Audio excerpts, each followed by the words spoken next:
We represent the ruling body of the vampire nation. They're offering you a truce. They want to meet with you. You sure about this? They'll take us in deeper than we've ever been. They're no longer top of the food chain. When Blade I hit theaters in 2002, it arrived with the weight of high expectations after the success of the first film. The original Blade had redefined the superhero landscape, blending dark, Gothic style with slick martial arts and modern horror elements, and its sequel sought to take that foundation to even greater heights. Directed by Guillermo del Toro, known for his unique visual imagination and love for monster-driven storytelling, Blade I delivered a darker, grittier, and more grotesque world that perfectly suited the vampire mythology. The film pushed the boundaries of action, design, and comic book storytelling, cementing Blade as one of the most stylish and influential heroes of the early 2000s. Wesley Snipes returned as the half-human, half-vampire Daywalker, bringing his signature mix of stoic charisma and physical intensity to the role. His performance was sharper and more refined this time, blending humor, emotion, and raw power in a way that deepened the character's mythos. In this chapter, Blade wasn't just hunting vampires, he found himself forced into an uneasy alliance with them.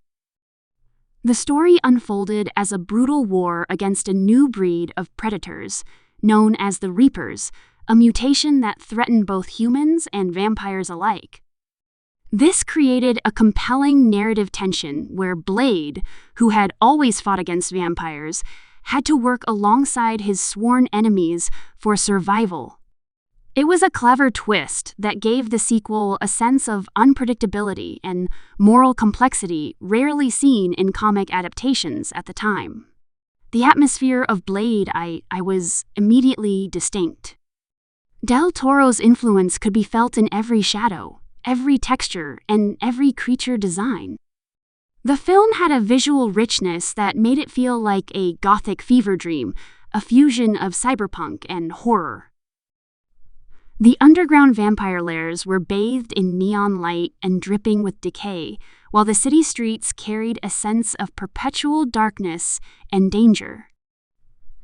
Del Toro's fascination with the grotesque and the beautiful collided in the Reapers themselves, whose monstrous, jaw-splitting faces became one of the most iconic creature effects of the decade. The makeup and visual effects were groundbreaking for their time, pushing the limits of what was possible in practical and digital hybrid effects. From the very beginning, the film's pacing was relentless. The opening action scene in a vampire blood bank instantly set the tone, reminding audiences that Blade I wasn't going to hold back on its violence or style.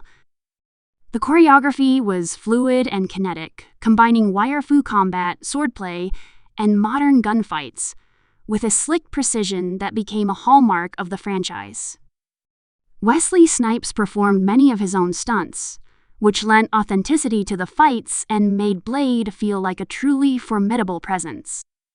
The action scenes were not just visually thrilling, they were choreographed with rhythm, almost like a deadly dance, underscored by an industrial and techno soundtrack that pulsed through every scene. The supporting cast added depth and color to Blade's world. Chris Christopherson reprised his role as Whistler, the grizzled mentor who had seemingly died in the first film but was brought back under tragic circumstances. His chemistry with Snipes remained strong, balancing the film's darker moments with a sense of loyalty and fatherly connection.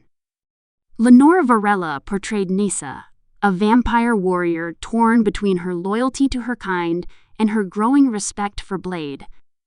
Her arc added a touch of emotional resonance, while Ron Perlman brought his signature tough charisma to Reinhardt, a brutal member of the vampire strike team known as the Bloodpack.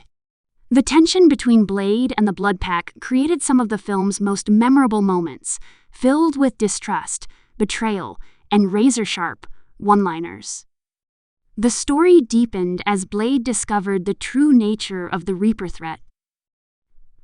These new creatures were the result of a failed experiment intended to create a stronger vampire strain.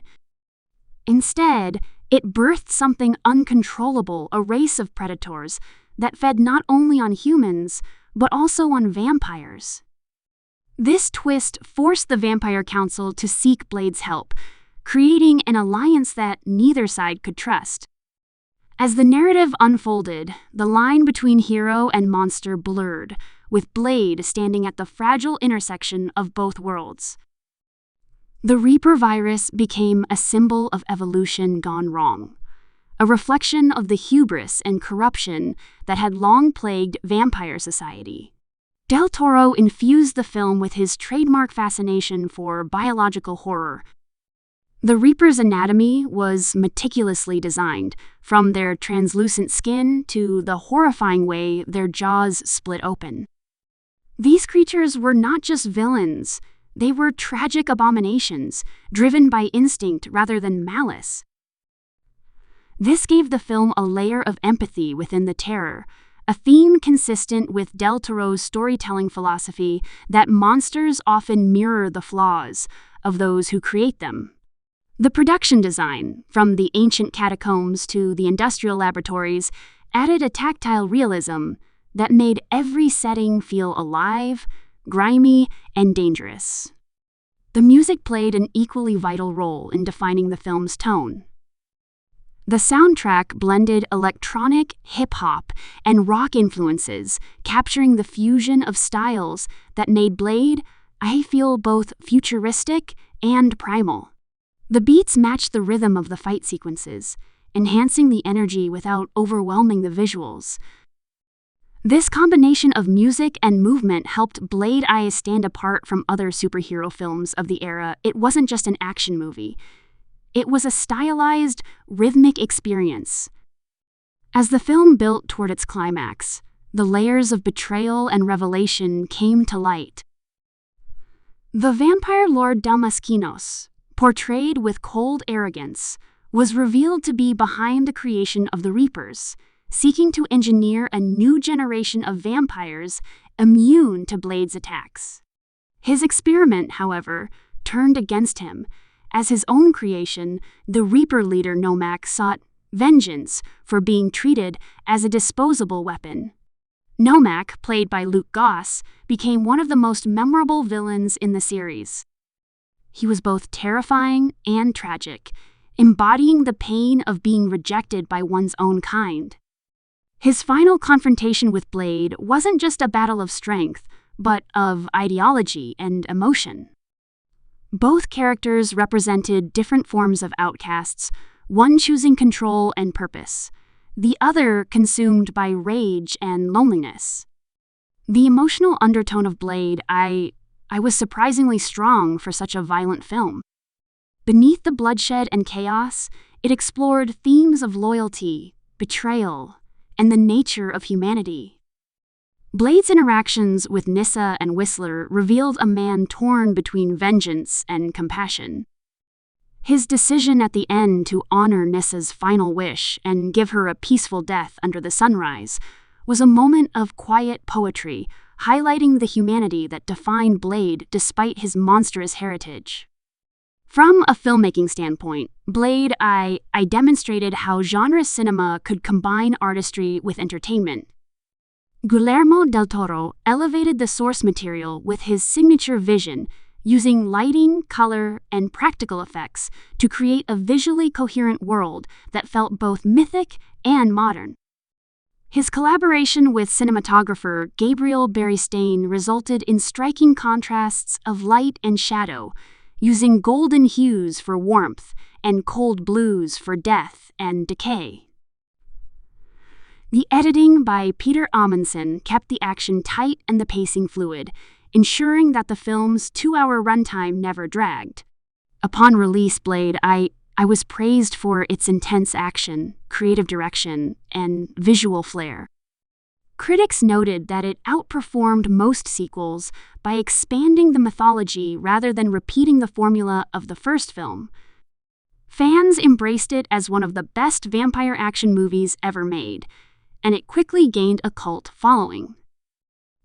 Wesley Snipes' portrayal of Blade solidified his place among the great cinematic anti-heroes, combining grace, brutality, and emotional depth. The film also paved the way for future R-rated comic book adaptations, proving that mature, dark superhero stories could thrive in mainstream cinema long before it became a trend. Behind the scenes, the production was as ambitious as the film itself. Del Toro worked closely with creature designers and stunt coordinators to ensure every element from the movement of the Reapers to the flow of the fight choreography felt authentic and distinctive. The use of animatronics and early CGI blended seamlessly to create creatures that still hold up visually, even decades later. The practical effects gave the film a tangible texture, a sense of physicality often missing in modern digital-heavy action. The attention to detail extended to costume design as well, with Blade's sleek leather armor and custom weapons reflecting both function and style. Every prop, from his silver stakes to his UV grenades, carried a sense of purpose within the world's lore. Blade success also expanded the franchise's influence. It proved that a superhero film didn't need to rely on traditional capes and costumes to succeed. It could exist in a world of shadow and steel, balancing horror with heroism. The movie became a template for later dark action films and inspired countless directors to explore more mature tones within comic book storytelling.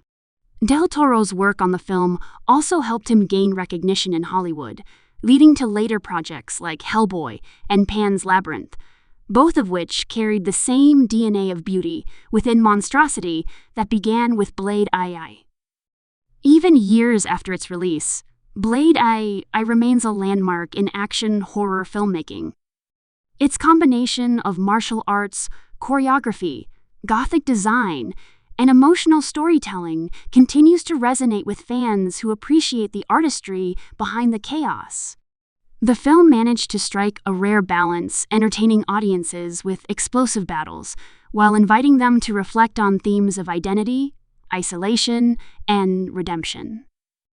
It showed that beneath the vampire blood and high-octane combat, there was a human story at its core, a story about a man fighting not only against monsters, but against the darkness within himself.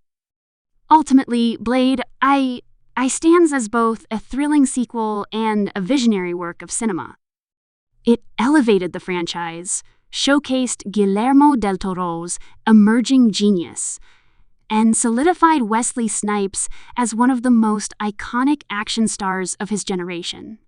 Its legacy lives on as a reminder of how creativity, passion, and bold storytelling can transform a comic book adaptation into something unforgettable. From its haunting visuals to its powerful performances, Blade II continues to be celebrated as one of the defining moments in superhero and horror film history, a masterpiece of blood, shadow, and style that still cuts deep to this day.